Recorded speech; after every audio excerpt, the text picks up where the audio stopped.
What's up everybody, Aubrey Sounds here again, and today I want to do my first story time / Wednesday wisdom type video. And before I get started with that, I just want to say thank you. I finally hit 100 subscribers, so thank you guys to everyone who watched my videos and like them and comment and share and all that stuff. And I know it's not a lot of subscribers yet, but it means a lot to me, so thank you guys for that. And I just want to say that I quit my job and I have not worked since May.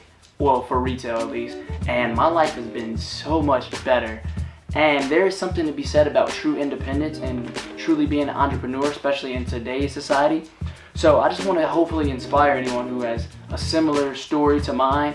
And I'm gonna give you a bit of a backstory first on why I quit. And also, if you haven't subscribed to my channel yet, please hit that subscribe button below. So here's the backstory. I used to wake up every day at 5 a.m., get ready for work at 6, and go to some miserable job that I hated so much. First of all, my boss was a negative Nancy. Just everything out her mouth is just negative. She literally hated everybody. The environment is just straight misery. Like, misery loves company, and everyone there's no one that brings you up. I mean, there's a couple happy people there, but they're just, it's fake. Like, it's pseudo happiness, just for the sake of just, oh, let me get through the day. And everyone is just miserable. So, what does that tell you? An environment where everyone is miserable, naturally that bad energy is going to wear off on you, and you're going to become miserable too. But luckily, I had a way out. Like, I just got done with school, so that wasn't my end goal. But for the people that were like in their 30s, 40s, and just stuck there and just complacent, I truly feel for them. So I go to work, I do my job, I leave. But for some reason, people want to bother me. Like, they always want to have me be the fall guy. Now, I usually do a good job, but if I did mess up on like an assignment or a project or something like that, then I would get all the crap from it. My boss loves to make spectacles out of people. So, specifically me. Actually, it was only me. Every time I did something wrong, she would get the group together, point out all my flaws, and publicly shame me in front of everybody. But there's a lot of favoritism going on. See, it was this one particular person that every time she did something wrong, nothing would be said about it, or she'll get talked to in private. But when it's me, she'd like to use me as an example and make a public display out of my, failures at that moment. And it's not that it happened often, but you purposely singled me out every single time. And I don't know what that did for her. Maybe it made her feel better about herself, but she was just always so angry. And I just had to get away from that environment. And to be honest, even though I was the only minority there, I'm not gonna make this about race because that's cliche, but I think the real issue was she just wasn't getting that good D at home. Because there's no way you can just come to work that angry all the time. I feel like if you're in a position like that where you need to lead people, you lead people with respect, you treat them right, you don't always put them down, and you don't publicly shame people. If you have something to tell somebody, you take them to the back. So that's the type of stuff I would deal with every day. And the job wasn't hard, but I know myself and I know my worth. See, that's a big issue right now that I feel like a lot of people don't have. And it's a quality that is really essential in everyday's life and growth in general. Knowing yourself and knowing your worth. What society has done to people now is put them in a complacent mindset. They're working a job because they feel like they have to, or they got to do this and that. Well, no. This is the year of the entrepreneur. So I need everyone out there that's watching this video to really find out what you want to do, find your passion in life, and don't be complacent in life. Because I know myself and I know my worth, and an hour of my time is not worth $10 an hour. That is slave mentality, that is a slave mindset. That will not get you anywhere. You can't survive off a minimum wage. I'm sorry, you just can't, and that's the reality of it. Now, if you don't have a skill or whatever the case may be, well, that's a whole different subject. But for the people that's in their 30s and 40s that should be well into a career, have something established for them, that's a little bit tough, and I feel for you. But working a minimum wage job like that, and taking that type of attitude from people in the upper echelon system, that is for college kids that want to earn a few dollars to support a little drinking here and there, or going out money, or for elderly people that just want to get out the house and socialize with people. That is not a career. No one should be working minimum wage and make that into a career unless you plan to advance up in a company. So with that being said, you can't get complacent out there, because you're really going to fall into that mindset of just working minimum wage for the rest of your life and not realizing your true potential out there. And I want everyone to realize their true passion out there. If you have a passion, then go out there and try to achieve it, and do it to the point where you love it so much you would do it for free. But if you gain income from it, that's a plus. Like, ever since I quit my job, and I did quit my job, and it's been amazing. First of all, let me tell you the benefits of being liberated and working for yourself. That's what I do now. First of all, I wake up when I want to. I don't answer to anybody. I don't have to deal with anybody but clients, and that's on a paid basis. But I don't have someone constantly in my ear micromanaging me. I know how I work, and I can't work in a cubicle.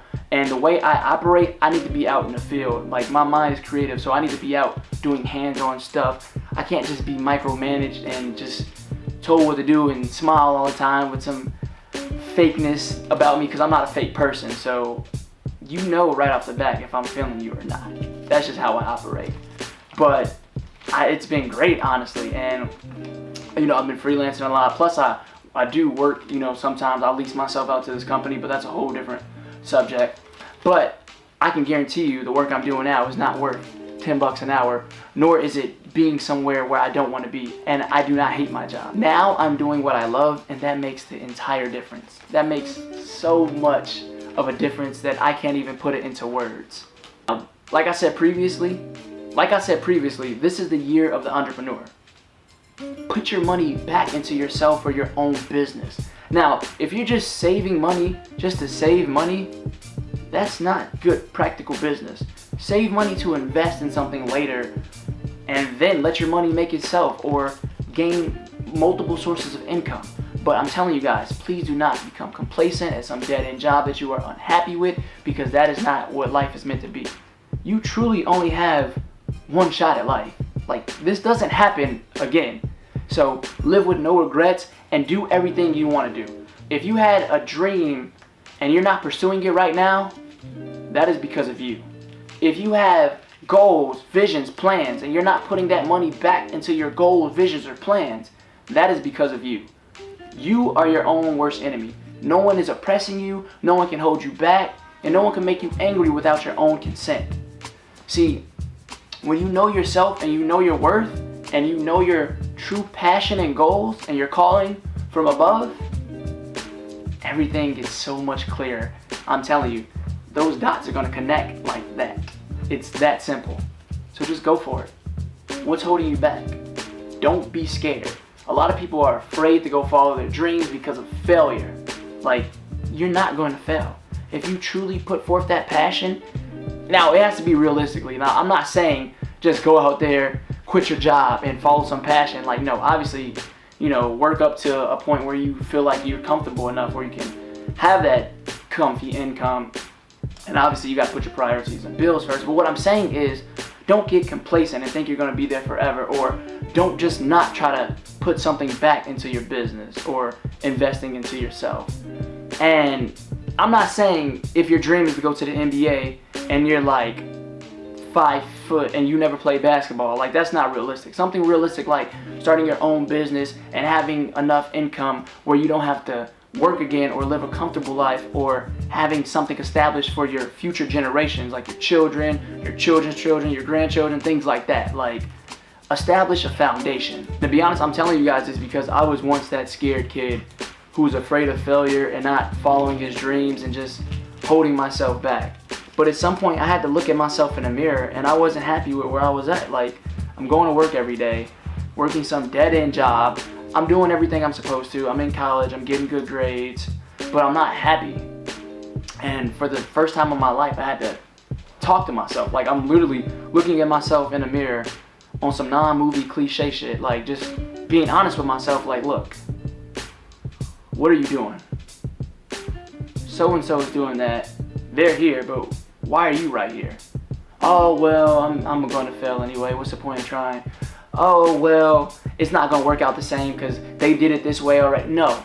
Stop all that self-doubt. When I stop doubting myself, Because you're going to hear these voices in your head telling you like not to do this, stop doing this, don't even try. When I stopped doubting myself, that's when I realized my full potential. I could hear that other voice in my head telling me to go forth and do it. And I've been successful ever since. You know, I mean, I wake up when I want to now. I got more time to put back into my business. I mean, I feel healthier now. Like, I got real jewelry on now. Like, girls call me daddy now. Like, everything is great. So I'm living and I've been happier and I have not looked back since. So that's the end of this little story time / Wednesday wisdom. If I can inspire you or just motivate you in some way to get out there and stop being afraid and follow your dreams, then I'm happy for that. And if you like this video, hit a thumbs up, leave me a comment, let me know if you've been in a similar situation, or if you guys want to talk about it, you know, I'm here to help, you know, so let me know. Thank you guys for watching. Don't forget to like, comment, and subscribe once again. And yeah, let me know how it works out for you, because it worked out for me, and trust me, I was in that spot just like you. So keep on dreaming, guys. Aubrey Sounds out.